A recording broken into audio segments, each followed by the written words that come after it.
नमस्कार, मैं आर के पाल आप सभी दर्शकों का स्वागत करता हूं आपके अपने न्यूज़ चैनल शहर का दर्पण में। अब सभी खबरें विस्तार से।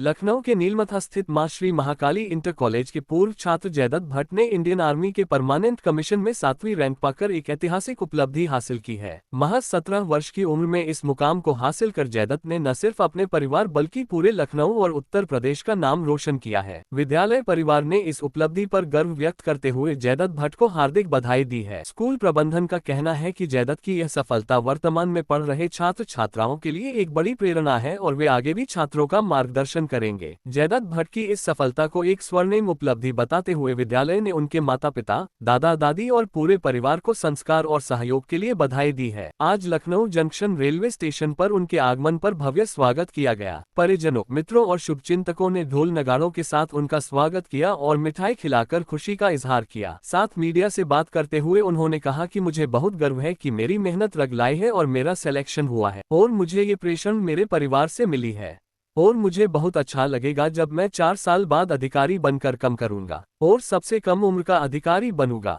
भाई आए हुए लोगों ने जयदत्त भट्ट को मिठाई खिलाकर उसका हौसला बढ़ाया। आइए देखते हैं हमारे संवाददाता की एक रिपोर्ट। वाइस प्रमोद शर्मा नामित सदस्य छावनी परिषद।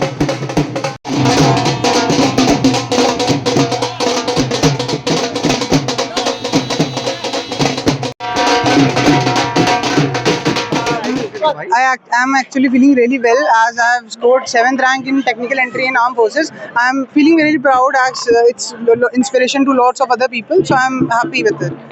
एग्जाम की बात करें, जेई के होते हैं, कई एग्जाम होते हैं, उसमें आपने इतनी अच्छी पढ़ाई करी है, कैसा महसूस कर रहे हो? मैं अच्छा महसूस कर रहा हूँ उसके लिए। जेई के अदर पेपर्स के लिए थोड़ा सा टाइम दिया था और उसी के थ्रू मुझे टेक्निकल एंट्री मिली है, तो मुझे अच्छा लग रहा है बाकी पेपर्स के उसके। सेना की बात करी जाए तो अधिकारियों में आप सबसे कम उम्र के अधिकारी हैं, कैसा आपको लगता है? ये बहुत मतलब प्राउड होने की बात है कि मैं सबसे कम उम्र का अधिकारी बनूंगा। आपसे 4 साल बाद जब मैं कमीशन होऊंगा, तो ये बस मेहनत है, मैंने करी और उसके बाद वो मुझे मिल रही है। देखिए, उम्र की बात करें, 17 साल उम्र है, उसके बाद 2043 या 47 की बात करें तो कैसा आपको लगेगा?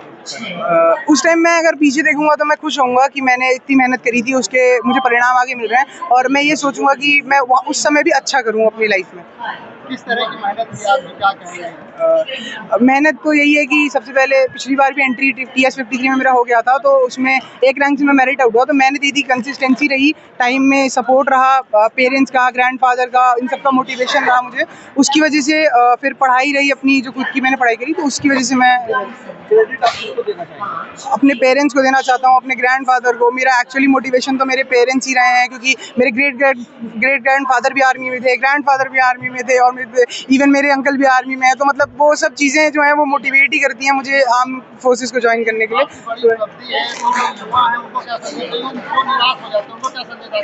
ये है कि कंटिन्यूस मेहनत करते रहे, कंसिस्टेंसी पे ध्यान दें और कभी भी अगर कुछ गड़बड़ हो तो होपलेस फील ना करें, क्योंकि समय बदलता है, वो चेंज होगा और चीज़ें अच्छी होंगी आगे। हमारे लिए बड़ा भावनाओं से भरा हुआ पल है और पूरे देश में 7वें रैंक को प्राप्त करके इन्होंने हमारे परिवार की जो गौरवमयी सैन्य परंपरा है उसको आगे बढ़ाने का काम किया है।